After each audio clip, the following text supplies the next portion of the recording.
এই যে বন্ধুত্ব শত্রুতা, আমি যে বলেছি যে অমুসলিমদের সাথে বন্ধুত্ব, ইসলাম এই জিনিস শিক্ষা দেয় নাই যে বন্ধুত্ব নিষেধ করেছে, তো বন্ধুত্ব নিষেধ করেছে এই জন্য অমুসলিমদের সাথে খারাপ ব্যবহার করব। ইসলাম এই শিক্ষা দেয় নাই। ইসলাম মুসলমানদেরকে, মুসলিমদেরকে এই শিক্ষা দেয় নাই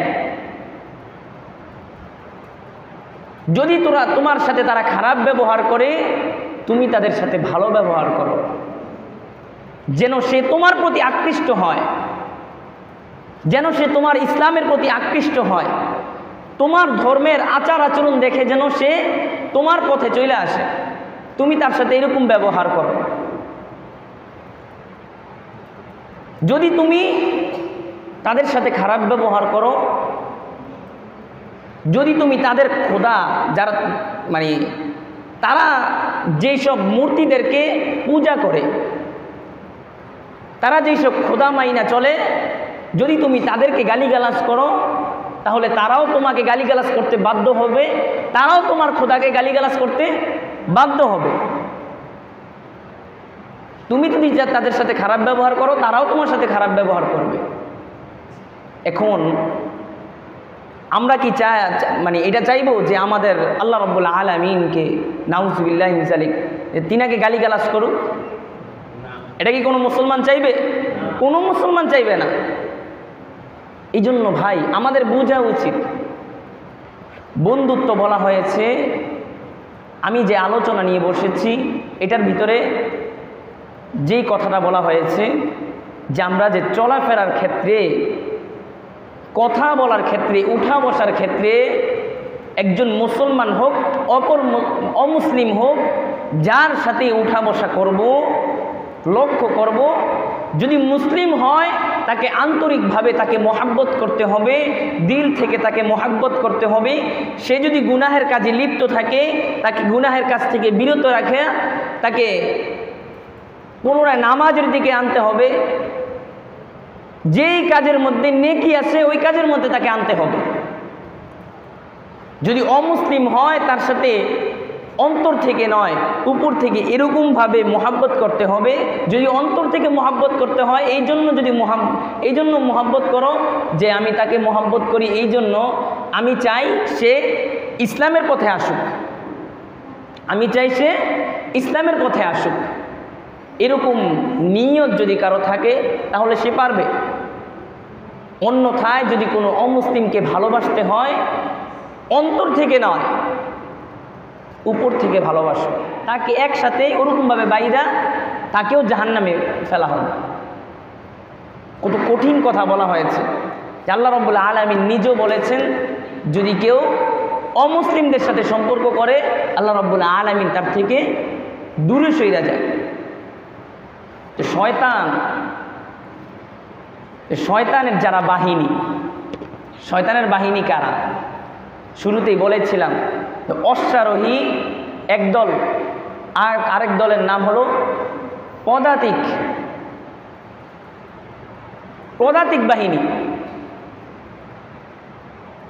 যারা অশ্বারোহী বাহিনী কাদেরকে বলা হয়? যারা দ্রুত অতি তাড়াতাড়ি গুনাহের কাজে লিপ্ত হইয়া মানুষকে গুনাহের কাজে লিপ্ত করে নেয়। আর পদাতিক যাদেরকে বলা হয় তারা হলো ধীরে ধীরে মানুষকে ডাইকা জাহান্নামের দিকে নিয়ে যায়, যারা ধীরে ধীরে গুনাহের কাজে লিপ্ত হয়। আল্লাহ রাব্বুল আলামিন শয়তানকে সৃষ্টি করেছেন শয়তানকে যখন আল্লাহ রাব্বুল আলামিন পদত্যাগ করেছেন, কেন করেছেন? আমাদের সকলের এই ব্যাপারে অনেক জানা আছে, অনেকেরই জানা আছে যে যখন আল্লাহ রাব্বুল আলামিন শয়তানকে বলেছেন যে আদমকে সিজদা করার জন্য, তো তখন সে কি উত্তর দিয়েছেন? যে মাটি আদম হলো মাটির তৈরি আর সে হলো আগুনের তৈরি। আগুন হলো ঊর্ধ্বে, মাটি হলো কি নিচে। আমি কিভাবে মাটিকে সিজদা করি? সে নিজে অহংকার করেছে, যার কারণে আল্লাহ রাব্বুল আলামিন তাকে ধ্বংস করে দিচ্ছেন, শয়তান নামে আখ্যায়িত করেছেন। সে ফেরেশতাদের সর্দার ছিল। আল্লাহ রাব্বুল আলামিন কত সংখ্যক ফেরেশতা বানাইছেন এটা কেউ জানে না, কেউ জানে না। এত ফেরেশতাদের সর্দার শয়তান ছিল, কিন্তু একটা ভুলের কারণে আল্লাহ রাব্বুল আলামিন তাকে ধ্বংস করে দিয়েছেন, ধ্বংস করে দিয়েছেন।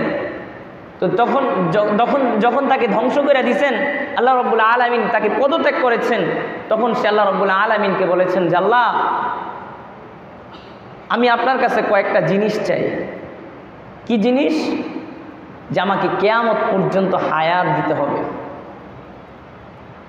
কিয়ামত পর্যন্ত তার হায়াত দিতে হবে। আল্লাহ রাব্বুল আলামিন বলেছেন ঠিক আছে, তোমাকে কিয়ামত পর্যন্ত হায়াত দেওয়া হলো, তুমি কিয়ামত পর্যন্ত বেঁচে থাকবে। তার একটা জিনিস চেয়েছেন, বলতেছে যে আল্লাহ, আমি যেন আপনার বান্দাদের রগে রগে যেন প্রবেশ করতে পারি, আমি যেন তাদেরকে এরকমভাবে ধোঁকা দিতে পারি যেন তাদের রক্তের সাথে মিশা যাইতে পারি। আল্লাহ রাব্বুল আলামিন সেই অনুমতি তাকে দিয়েছেন, কিন্তু আল্লাহ রাব্বুল আলামিন বলেছেন যে তোমার পথে যারা যাবে, তোমার পথে যারা যাবে তারা ধ্বংস হয়ে যাবে। তুমি আমার বান্দাদেরকে ধোঁকা দিবে ঠিক, কিন্তু আমার এরকম কিছু বান্দা থাকবে, এরকম কিছু বান্দা থাকবে যাদের রগের শিরার মধ্যে তুমি প্রবেশ করতে পারবে না, যাদেরকে তুমি ধোঁকা দিতে পারবে না। তারা কারা? তারা হলো আমার মুমিন বান্দা, যারা মুমিন, খাঁটি মুসলমান, খাঁটি মুসলিম, যারা তাদেরকে শয়তান ধোঁকা দিতে পারবে না, তাদেরকে শয়তান ধোঁকা দিতে পারবে না। তো মুমিন মুসলমান হওয়ার জন্য আমাদের কি করণীয়? এই যে বন্ধুত্ব, শত্রুতা, আমি যে বলেছি যে অমুসলিমদের সাথে বন্ধুত্ব, ইসলাম এই জিনিস শিক্ষা দেয় নাই যে বন্ধুত্ব নিষেধ করেছে, তো বন্ধুত্ব নিষেধ করেছে এই জন্য অমুসলিমদের সাথে খারাপ ব্যবহার করব। ইসলাম এই শিক্ষা দেয় নাই। ইসলাম মুসলমানদেরকে, মুসলিমদেরকে এই শিক্ষা দেয় নাই যদি তোমার সাথে তারা খারাপ ব্যবহার করে, তুমি তাদের সাথে ভালো ব্যবহার করো, যেন সে তোমার প্রতি আকৃষ্ট হয়, যেন সে তোমার ইসলামের প্রতি আকৃষ্ট হয়, তোমার ধর্মের আচার আচরণ দেখে যেন সে তোমার পথে চলে আসে। তুমি তার সাথে এরকম ব্যবহার করো। যদি তুমি তাদের সাথে খারাপ ব্যবহার করো, যদি তুমি তাদের খোদা, যারা মানে তারা যেসব মূর্তিদেরকে পূজা করে, তারা যেসব খোদা মাইনা চলে, যদি তুমি তাদেরকে গালিগালাজ করো, তাহলে তারাও তোমাকে গালিগালাজ করতে বাধ্য হবে, তারাও তোমার খোদাকে গালিগালাজ করতে বাধ্য হবে। তুমি যদি তাদের সাথে খারাপ ব্যবহার করো, তারাও তোমার সাথে খারাপ ব্যবহার করবে। এখন আমরা কি মানে এটা চাইবো যে আমাদের আল্লাহ রাব্বুল আলামিনকে নাউজুবিল্লাহি মিন যালিক যে তিনাকে গালিগালাজ করুক?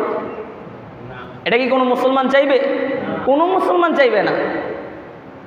এই জন্য ভাই আমাদের বোঝা উচিত, বন্ধুত্ব বলা হয়েছে, আমি যে আলোচনা নিয়ে বসেছি এটার ভিতরে যেই কথাটা বলা হয়েছে যে আমরা যে চলাফেরার ক্ষেত্রে, কথা বলার ক্ষেত্রে, উঠা বসার ক্ষেত্রে একজন মুসলমান হোক অপর অমুসলিম হোক, যার সাথে উঠা বসা করব, লক্ষ্য করব, যদি মুসলিম হয় তাকে আন্তরিকভাবে তাকে মহাব্বত করতে হবে, দিল থেকে তাকে মহাব্বত করতে হবে।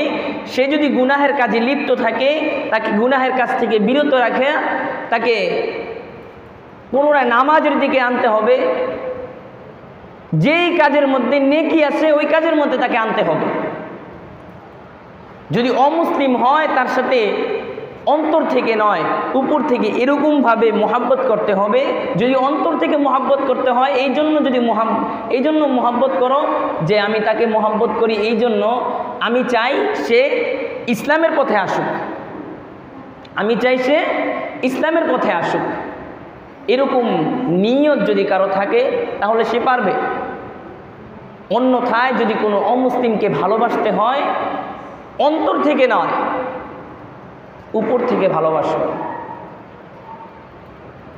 বলা হয়েছে যে অমুসলিমদের পাত্র থেকে কিছু খাওয়া, অমুসলিমদের পাত্র থেকে কিছু খাওয়া, তাদের হাতে তৈরি কিছু খাওয়া, এটা নিষেধ করা হয়েছে। তা আমরা বলি যে হুজুর অমুসলিমদের তো প্রায় এমনও আছে যে অনেক ব্যবসায়ী অমুসলিম, কিন্তু আমরা তো তাদের কাছ থেকে খাইতে হয়। তো এইটাও বলা হয়েছে হ্যাঁ এরকম যদি হয়, যেরকম বাংলাদেশের মধ্যে প্রায় মিষ্টির দোকান হলো অমুসলিমদের ব্যবসা, বেশিরভাগই ব্যবসা মানে মিষ্টির দোকানগুলো অমুসলিমরা তৈরি করে। এই যে আমরা মিষ্টি খাইতে হইলে, ভালো মিষ্টি পাইতে হইলে তাদের থেকে আনতে বাধ্য। এটা কি বাধ্য না? ভালো মিষ্টি আমি এক জায়গায় যাইতে হবে, কোথাও বেড়াইতে যাইতে হবে, তো এই ক্ষেত্রে বলা হয়েছে তুমি তাদের থেকে আনতে পারবে। অন্যথায় তাদের পাত্র থেকে কিছু খাওয়া সম্পূর্ণ নিষেধ করা হয়েছে।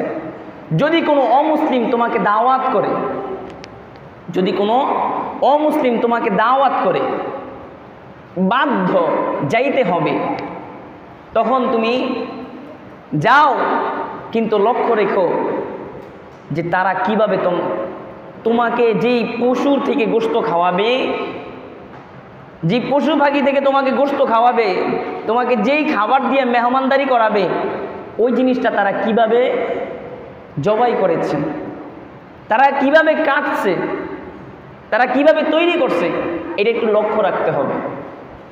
আমি দেখছি ঢাকায় আমি যখন পড়াশোনা করছি, আমার মামার সাথে আমি কয়েক জায়গায় এরকম হিন্দুদের বিবাহ শাদীতে গেছি।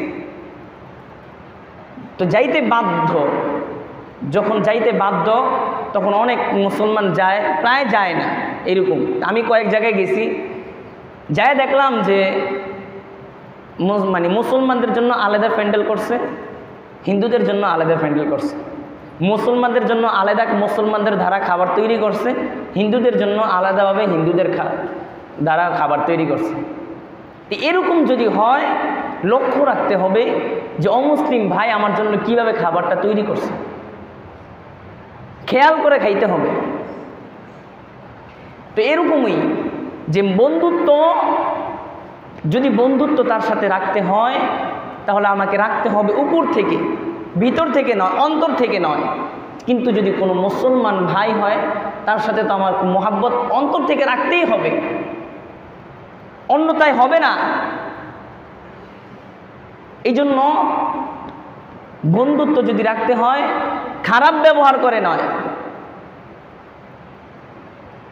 সে অমুসলিম, সে অন্য খোদার ইবাদত করে, তার সাথে খারাপ ব্যবহার করো না। ইসলাম এই শিক্ষা দেন নাই। তার সাথে ভালো ব্যবহার করো, তার সাথে উঠা বসা খুব ভালোভাবে করো। আল্লাহ রাসূল সাল্লাল্লাহু আলাইহি ওয়াসাল্লাম একবার সাহাবাই কেরাম আজমাইনদেরকে বললেন যে একজন মুসলমান নিজের বাবা মাকেও গালিগালাজ করতে পারে।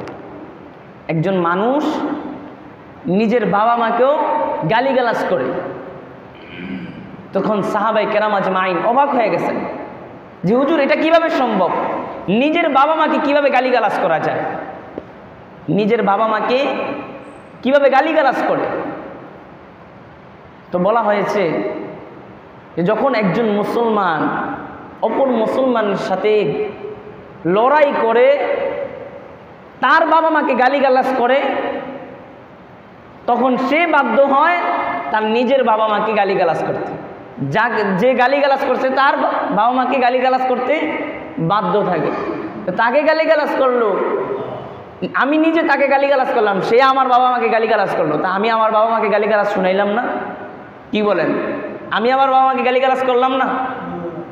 এরকমই আমি যদি কারো খারাপ চাই, অন্য একজন লোক আমার খারাপ চাওয়ার জন্য পিছনে লাইগা থাকবে। একজন অমুসলিমের সাথে আমি খারাপ ব্যবহার করব, তার খোদাকে গালিগালাজ করব, তো সে আপনার খোদাকে গালিগালাজ করবে। এটার জন্য আমি আপনি দায়ী থাকব, আপনি নিজেই দায়ী থাকবেন যদি আপনি গালিগালাজ করেন। এই জন্য ভাই, রমজান মাস শেষ, কেউ আছে রমজান মাস আসার পর টুপি টাপি মাথায় দিয়ে একদম পুরা পীর সাহেব, পুরা পীর সাহেব, নামাজ রোজা কইরা একদম ইবাদত করে সম্পূর্ণ ভরালায়। ঈদের নামাজ শেষ, শার্ট প্যান্ট কইরা এদিক সেদিক ঘুরে আসে, ইবাদত শেষ, জুমার নামাজও শেষ, 5 ওয়াক্ত নামাজ তো শেষ। আল্লাহ রাব্বুল আলামিন শয়তানও ছাইরা দিছে। আল্লাহ রাব্বুল আলামিন কি করছে? সমুদ্রের নিচ থেকে শয়তানরাও শিকলবন্দি ছাইরা দিছে। আল্লাহ রাব্বুল আলামিন শয়তানকে ছাইরা দিছে, এও নামাজ রোজা ছাইরা দিছে। এটা আমাদের করণীয় না ভাই। তো রমজান মাস শেষ, আজকের মূল আলোচনা হলো বন্ধুত্ব শত্রুতার সাথে কিভাবে চলাফেরা করতে হবে।